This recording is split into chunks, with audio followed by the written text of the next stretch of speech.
First time మేమైతే హాస్పిటల్కి వచ్చామన్నమాట. మా షీరో వాడికి ఇంజెక్షన్ చేద్దామని. మధ్య బాగా అల్లరి ఎక్కువైపోయి అందరిని కొరికేస్తుంది, అందుకని ఫ్రెష్గా స్నానం చేసి హాస్పిటల్కి వచ్చింది. మేమైతే ఫస్ట్ టైం ఇలా రావడం హాస్పిటల్కి. మెడికల్ షాప్కి అయితే వచ్చాము దీనికి టాబ్లెట్స్ తీసుకుందామని.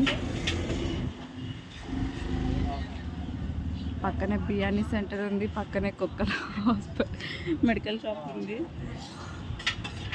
చూడండి ఎట్లా చేస్తుందో చూడండి. బాగా అల్లరి ఎక్కువైపోయింది ఈ మధ్య.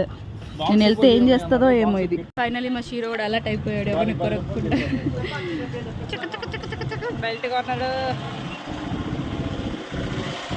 మా షీరో కూడా ఏడుస్తున్నాడు పాపం. మరొక నిమిషంలో షీరో వాడి సూది ఇప్పించుకోకపోతున్నాడు. షీరో ఫీల్ అవుతున్నావు?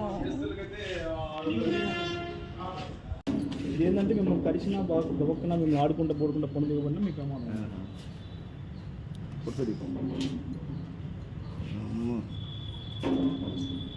దీనికి ఏమన్నా ఐటమ్స్ తినొచ్చుగా. నాన్ వెజ్ పెట్టకపోతే ఓకే ఓకే సార్. అది ఫాలో అవుతున్నాడు.